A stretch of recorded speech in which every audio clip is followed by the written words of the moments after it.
The year was 2247, and humanity had finally done it. After centuries of searching the stars, Earth's scientists detected a signal from an alien civilization. The message was simple but clear. We are here. It came from a distant star system called Zoreth Prime, home to the Zorethians, a species far older and more advanced than humans. Captain Elias Wren stood on the bridge of the Unity Star Earth's newest diplomatic vessel.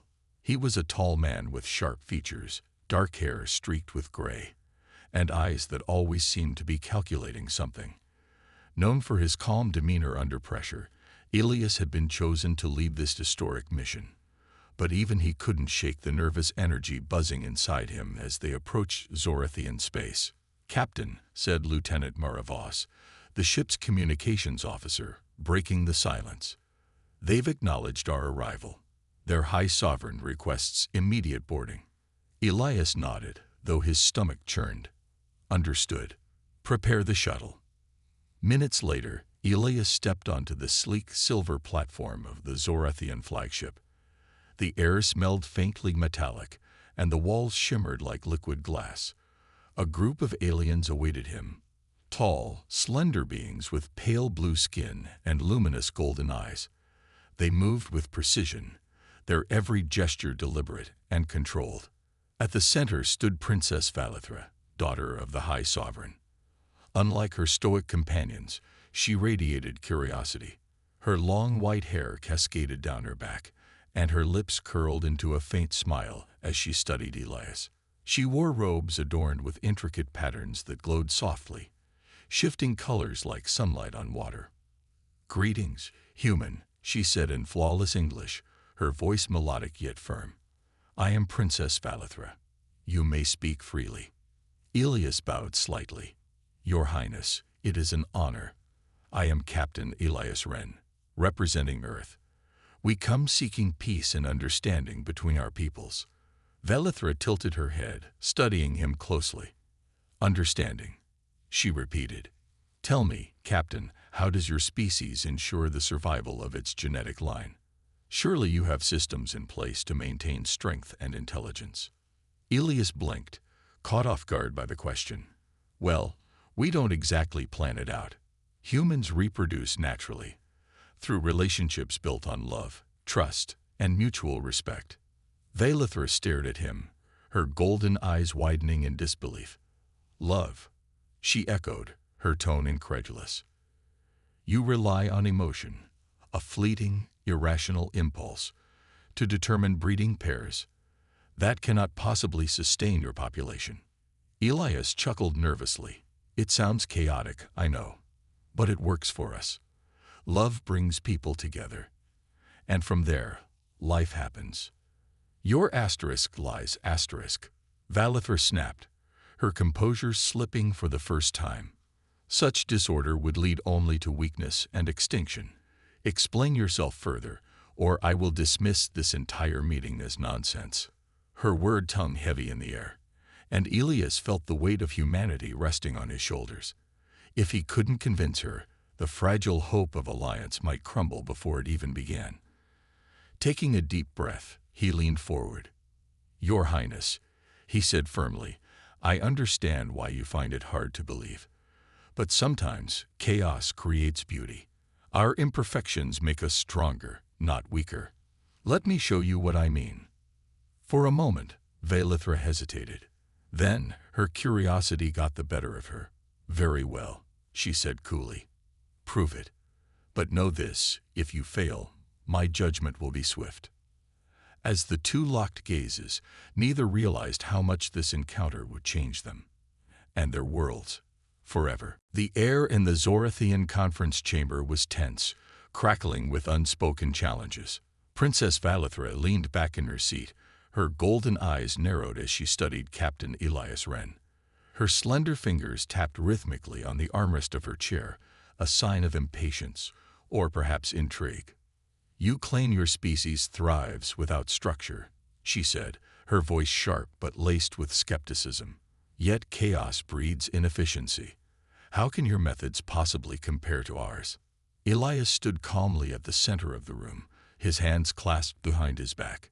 He had faced hostile audiences before, and he knew better than to let frustration show. Instead, he smiled faintly, meeting her gaze with unwavering confidence. "Efficiency isn't everything, Your Highness," he replied.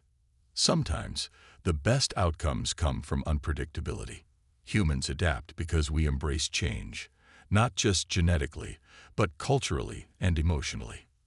Velithra scoffed, though there was a flicker of interest in her expression. "Adaptation through randomness. That is illogical. Our breeding programs are designed to eliminate weakness, ensuring only the strongest traits are passed down. What you describe sounds like gambling with survival itself." Elias tilted his head, considering her words. Then, an idea sparked in his mind. If logic alone wouldn't sway her, maybe a challenge would. "Perhaps we can settle this," he suggested, his tone light but deliberate. "A bet, if you will." Velithra raised an eyebrow. "A bet?" "Yes," Elias continued, stepping forward. "If I can prove that humanity's so-called chaos produces results equal to, or even better, than your controlled systems, you must advocate for stronger ties between our species. You'll admit that humans are worthy allies." "And if you fail?" Velithra asked, her lips curving into a sly smile. "If I fail," Elias said firmly, "I'll publicly concede that humanity is inferior and unworthy of alliance. No hard feelings." For a moment, Velithra looked amused, as if she already considered the matter settled. But then her smile faded, replaced by a calculating gleam. This human dared to question the superiority of her people, a rare act of boldness. She found herself oddly intrigued. "Very well," she agreed, leaning forward. "But you must provide concrete evidence. Theoretical arguments won't suffice. Show me real-world examples of how your methods work." Elias nodded, feeling a mix of excitement and dread. Winning this bet wouldn't be easy, but it was their best chance to bridge the gap between their worlds. "Agreed. And when I succeed, you'll honor your end of the deal." Velithra smirked, rising gracefully from her seat. "Do not mistake my curiosity for leniency, Captain. I have no reason to doubt the perfection of our ways. Prove me wrong, if you can." As they left the chamber, Elias couldn't help but feel the weight of what he'd just agreed to. Failure wasn't an option. Earth's future depended on this mission.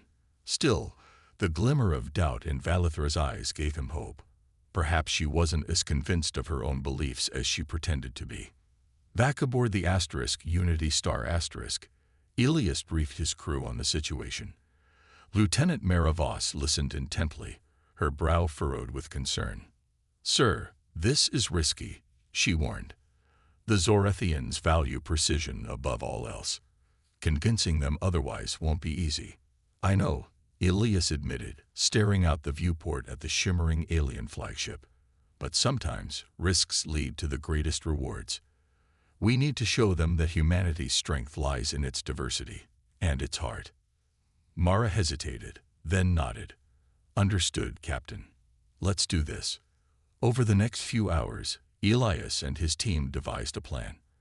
They would take Velithra to Earth itself, showing her firsthand the vibrancy of human life. The art, innovation, and resilience born from love and freedom. It was a gamble, but one Elias believed could pay off. When Velithra arrived later that day, escorted by two stern-looking Zorethian guards, Elias greeted her with a confident smile. "Ready to see the truth, Your Highness?" he asked. Velithra crossed her arms, her expression unreadable. "Lead the way, Captain. Let us see if your claims hold any merit." As the shuttle prepared for departure, Elias felt a surge of determination. This wasn't just about winning a bet. It was about proving that humanity's imperfections were its greatest strength. And deep down, he hoped that Velithra might come to see the beauty in chaos too. The shuttle descended through Earth's atmosphere, its windows offering a breathtaking view of the blue planet below. Princess Velithra sat stiffly in her seat, her golden eyes scanning the swirling clouds and vast oceans with quiet fascination. For someone who had spent most of her life aboard sterile starships or within the perfectly ordered halls of Zorathian palaces, Earth was overwhelming. Chaotic, yet strangely beautiful. Captain Elias Wren stood beside her, watching her reactions closely. "Welcome to my home," he said warmly. "This is where humanity thrives." Velithra didn't respond immediately. Instead, she tilted her head, studying the patchwork of cities, forests, and deserts spread across the surface. "It looks untamed," she murmured finally. "How do you maintain order here?" Elias chuckled softly. "We don't always, and that's part of what makes us strong." As the shuttle landed at New Tokyo Spaceport, Velithra stepped out cautiously, her glowing robes contrasting sharply with the bustling crowds around them. Humans hurried past, chatting animatedly, laughing and shouting. Music played from street performers' instruments, while holographic advertisements flickered above neon-lit shops. The air smelled faintly of spices and fuel, a mix of old-world charm and futuristic innovation. "This is one of our largest cities," Elias explained, gesturing to the towering skyscrapers and crowded streets. "Here, people from all over the world come together to create something unique." Velithra wrinkled her nose slightly. "It seems disorganized. How do they function without strict rules?" "They adapt," Elias replied simply. "Humans aren't bound by rigid systems. We learn as we go, making mistakes and growing stronger because of them." To demonstrate, he led her to a nearby market, filled with stalls selling everything from handmade crafts to advanced tech gadgets. A young girl tugged on her mother's sleeve, pointing excitedly at a colorful toy drone. Nearby, an elderly man played a traditional stringed instrument, his melody blending seamlessly with the hum of conversation. Velithra watched silently, her expression unreadable. "These activities," she said after a moment, "they serve no practical purpose. Why waste resources on such frivolities?" Elias smiled. "Because art, music, and play are essential to human culture. They inspire creativity and bring joy. Without them, life would feel hollow."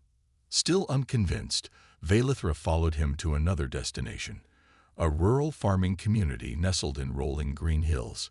Here, the pace of life was slower, more deliberate. Families worked together in fields, harvesting crops under the warm sun. Children ran barefoot through dirt paths, their laughter echoing across the landscape. One farmer, noticing their arrival, approached with a wide grin. "Captain Wren," he exclaimed, shaking Elias's hand heartily. "Good to see you again." "Likewise, Tom," Elias replied, introducing Velithra. "This is Princess Velithra of the Zorathians." Tom nodded respectfully, though his curiosity was evident. "An honor, Your Highness. You'll find no fancy tech here, but we take care of each other. That's what matters." Velithra frowned, clearly puzzled. "You rely on manual labor instead of automation. Surely that limits productivity. It builds resilience," Elias interjected gently. "These families pass down knowledge through generations. Their bonds keep them going, even during tough times." Later that evening, as the sun dipped below the horizon, painting the sky in hues of orange and pink, Velithra found herself sitting quietly by a campfire. The warmth of the flames contrasted with the cool night air, and the rhythmic crackling seemed almost soothing. Elias joined her, handing her a steaming cup of tea. "What do you think so far?" he asked cautiously. Velithra hesitated, staring into the fire. "I still do not understand how your species survives without structure. But there is something compelling about this place, something I cannot explain." Elias smiled faintly. "Give it time. Humanity's strength lies not in perfection, but in connection. And maybe, just maybe, that's something worth believing in." Though she said nothing, Velithra's gaze lingered on the distant stars, her thoughts swirling like the flames before her. Perhaps there was more to these humans than she had assumed. The next morning, Elias and Valithra boarded the shuttle once more, this time heading to one of humanity's most impressive achievements, the Global Genetic Archive. Nestled deep within a mountain range in Scandinavia, the facility housed centuries of human DNA records, meticulously catalogued and analyzed by some of Earth's brightest scientists. It was here that Elias hoped to provide concrete evidence for his claims. As they approached the archive, Valithra gazed out the window at the sprawling complex below. Its sleek silver domes blended seamlessly with the surrounding snow-capped peaks, and automated drones buzzed around like mechanical bees. Despite herself, she felt a flicker of admiration for the structure's design. It was functional yet elegant, much like Zorathian architecture. "This is where you store your genetic information?" she asked, her tone tinged with skepticism. "Yes," Elias replied, "but it's more than just storage. It's a record of how humanity has evolved over time, through natural selection, adaptation, and yes, even love." Valithra raised an eyebrow. "Love again? I thought we agreed that emotions are irrelevant." "They're not irrelevant," Elias countered gently. "They shape us in ways you might not expect. Let me show you." Inside the archive, they were greeted by Dr. Elena Marquez, the facility's lead geneticist. A petite woman with sharp features and an infectious enthusiasm, Elena wasted no time diving into the data. She led them to a massive holographic display, showing intricate strands of DNA floating in midair, each strand pulsing faintly with light. "Here," Elena began, pointing to specific sections of the hologram, "we can see patterns of mutation and adaptation across generations. These changes occur naturally, without any external control." Valithra studied the display intently, her golden eyes scanning the shifting strands. "I see variation," she admitted reluctantly. "But variation alone does not guarantee strength or survival." "That's true," Elena agreed. "But let's look closer." With a wave of her hand, she zoomed in on a cluster of genetic markers associated with disease resistance. For example, certain random mutations have allowed humans to survive pandemics that could have wiped us out entirely. Without those unpredictable changes, we wouldn't be here today. Elias stepped forward, gesturing to another section of the hologram. "And here's something else. Cognitive abilities. Over time, humans have developed greater intelligence, creativity, and problem-solving skills, not because of controlled breeding, but because our environments forced us to adapt." Valithra frowned, clearly struggling to reconcile what she saw with her ingrained beliefs. "Your methods rely on chance," she said stiffly. "Ours eliminate risk entirely." "Do they?" Elias challenged softly. "Or do they create fragility? If every individual is too similar, what happens when faced with an unforeseen threat?" Before Valithra could respond, Elena pulled up a simulation comparing two populations, one bred through strict genetic controls, like the Zorathians, and another allowed to evolve naturally, like humans. In the controlled population, initial results showed higher uniformity and efficiency, but as variables like environmental disasters and new diseases were introduced, cracks began to form. Within a few simulated centuries, the controlled population collapsed under its own rigidity. In contrast, the naturally evolving population adapted dynamically, overcoming challenges through diversity and innovation. By the end of the simulation, it had not only survived but thrived. Valithra stared at the results, her expression unreadable. For the first time, doubt crept into her voice. This cannot be accurate." "It is," Elena assured her. "We've run these simulations thousands of times.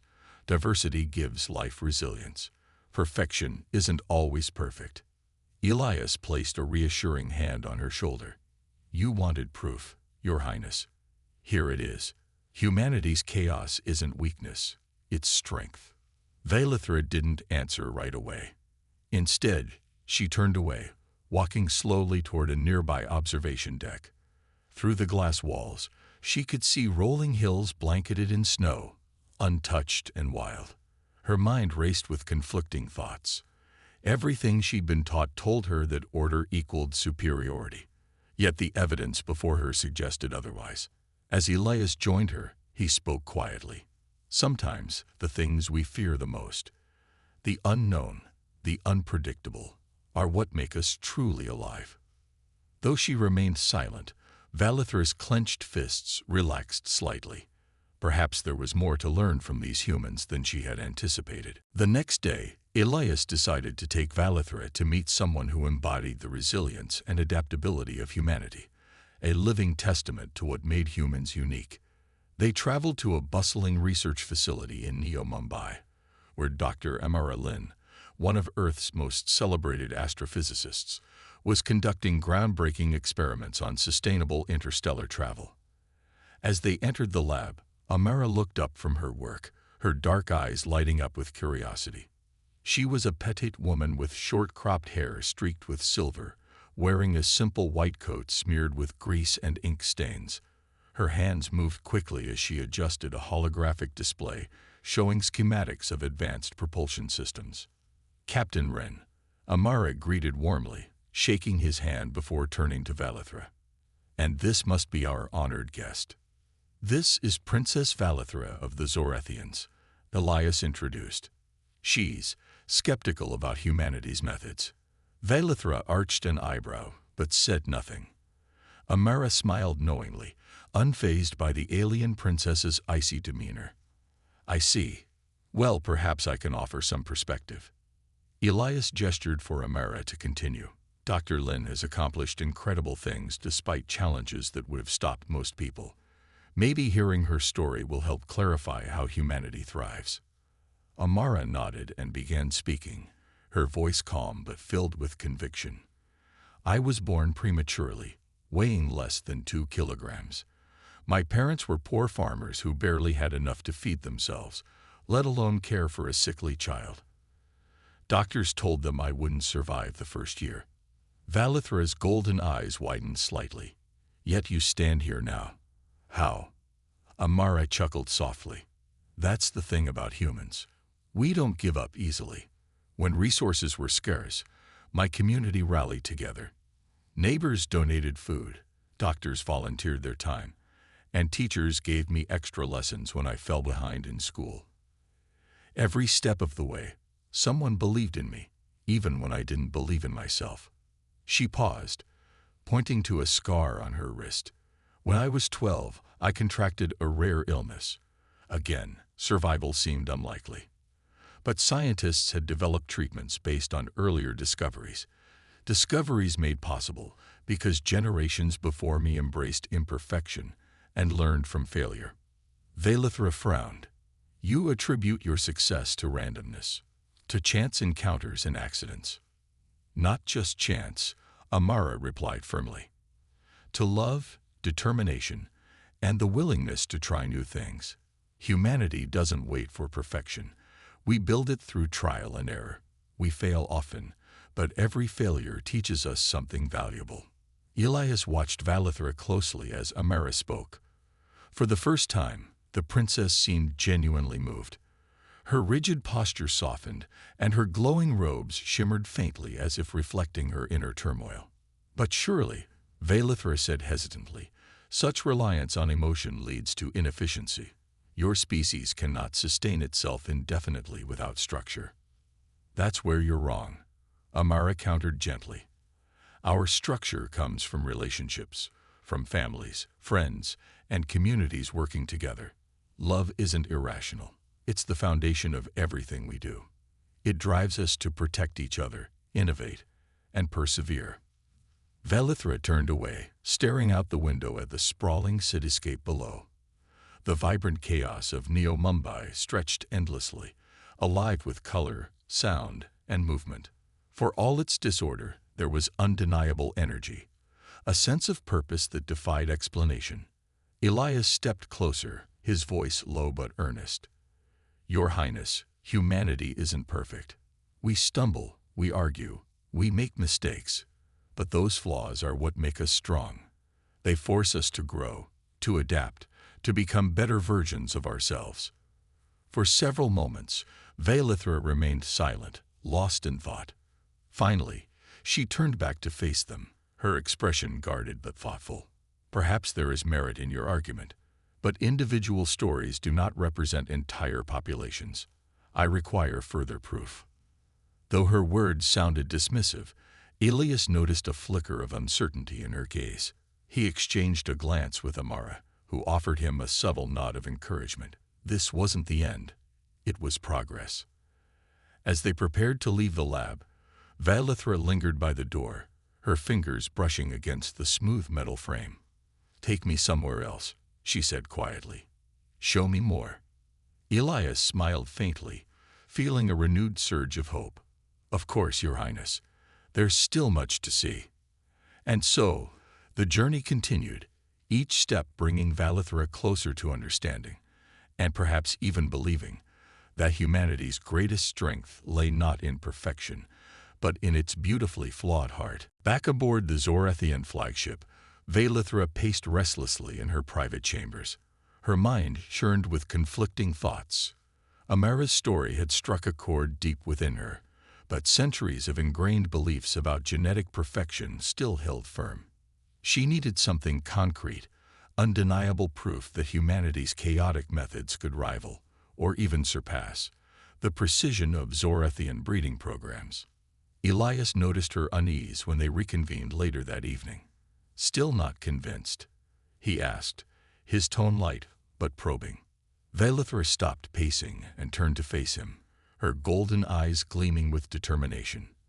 "I am open to further evidence, but anecdotes and emotions are insufficient. Show me data, a comparison I cannot refute." Elias exchanged a glance with Lieutenant Meravos, who stood nearby. They had anticipated this moment. "We can do better than just data," Elias replied confidently. "Let's run a simulation, one that compares the outcomes of your controlled breeding system against humanity's natural approach over 1,000 years.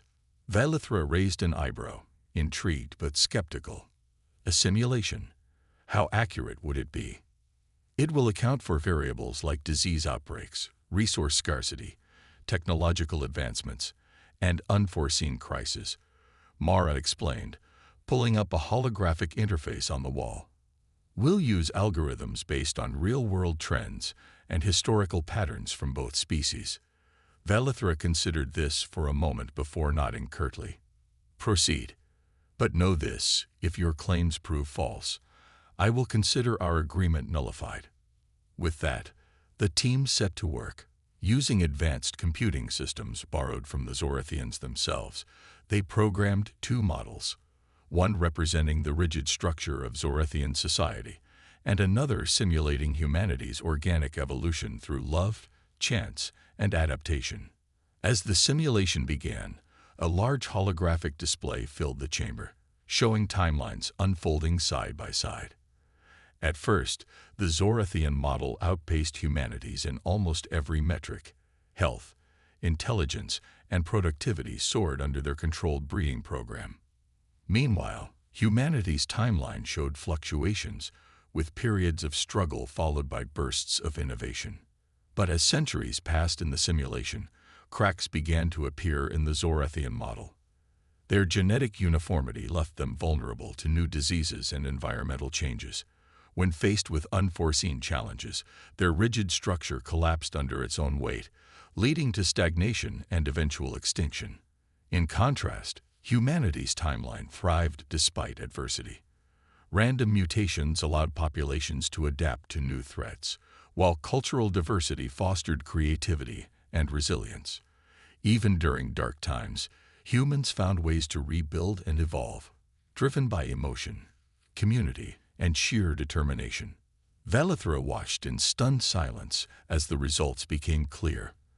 By the end of the 1,000-year simulation, humanity's chaotic yet adaptable system had produced a flourishing civilization, while the Zorathian model lay in ruins. "This cannot be possible," she whispered, her voice trembling with disbelief. "Our methods are flawless. How could they fail so completely?" "It's not about flawlessness," Elias said gently. "It's about flexibility. Your system is too rigid to handle the unknown. Ours embraces uncertainty, and grows stronger because of it. Tears welled up in Valithra's eyes, not of anger, but of realization. For the first time, she understood the truth behind Elias's words. Humanity's strength didn't come from perfection. It came from imperfection. From chaos emerged beauty, innovation, and survival. She sank into a chair, overwhelmed by the weight of what she'd learned. "You have proven your point, Captain," she admitted softly. "I was wrong to dismiss you." Elias knelt beside her, placing a comforting hand on her shoulder. "There's no shame in learning, Your Highness. That's how we all grow." Valithra nodded slowly, her resolve hardening. Though difficult, she knew what she had to do next, to bring this revelation back to her people and advocate for change. The road ahead wouldn't be easy, but perhaps with humanity's help, the Zorethians could find a new path forward. For now, the bet was settled, but the journey toward understanding had only just begun. The following day, Valithra stood at the center of the Zorethian flagship's grand hall, surrounded by her father, the High Sovereign, and a council of elders. The air was heavy with anticipation as she prepared to deliver her report on humanity. Her heart raced, not from fear, but from the weight of what she was about to say. This was more than just fulfilling the terms of her bet with Elias. It was a chance to reshape her people's future. "Your Majesty," she began, her voice steady despite the storm of emotions inside her. "I have witnessed Earth and its people firsthand. What I discovered challenges everything we believe about strength, survival, and progress." The High Sovereign leaned forward slightly, his luminous golden eyes narrowing. "Speak plainly, daughter. Did they prove themselves worthy?" Valithra hesitated for only a moment before continuing. "They did. Their methods, chaotic as they may seem, are effective. Through love, diversity, and adaptability, humanity thrives where our rigid systems falter. They embrace imperfection, using it as a tool for growth rather than seeing it as weakness." Murmurs rippled through the council, some voices skeptical, others curious. One elder stepped forward, his tone sharp. "You claim chaos produces better results. That defies logic." "It defied my logic too," Valithra admitted, meeting their gazes without flinching. "But the evidence is undeniable. I witnessed it myself. A simulation showed that over time, humanity's resilience outlasts our precision.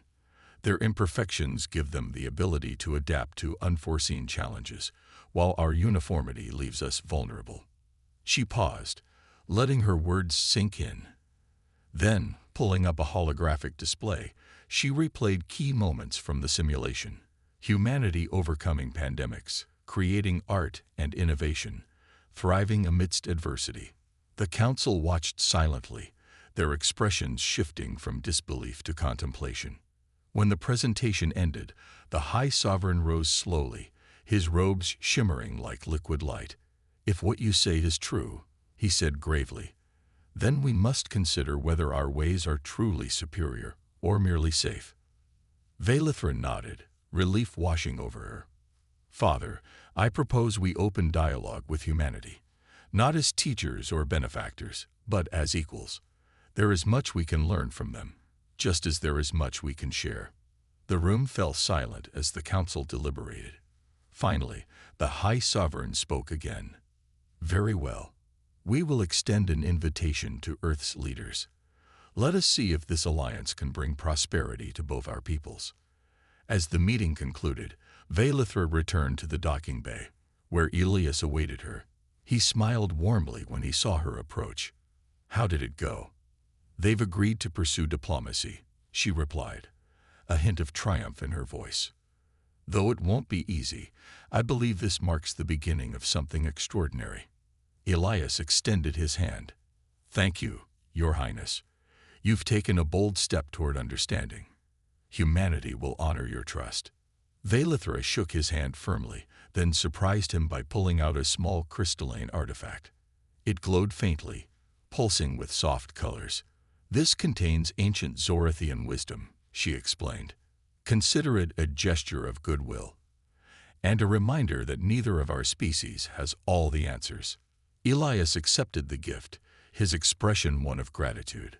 "We'll treasure it, and use it wisely." As the Unity Star departed from the Zorethian flagship, Elias reflected on the journey they'd shared. What had started as a risky bet had become a bridge between two vastly different worlds. Though challenges lay ahead, he felt hopeful. Humanity and the Zorethians might never fully understand each other, but perhaps that wasn't necessary. Perhaps the beauty of connection lay in embracing differences, learning together, and growing stronger because of them. Back aboard the Zorethian ship, Valithra gazed out at the stars, her mind filled with newfound possibilities. For the first time in her life, she felt a spark of excitement about the unknown. Change would come slowly, but it had already begun, with a single human captain who dared to challenge her beliefs. And so, as the two ships sailed separate courses across the galaxy, their paths intertwined forever. In the vastness of space, hope burned brightly, a testament to the power of curiosity, courage, and the unyielding spirit of exploration.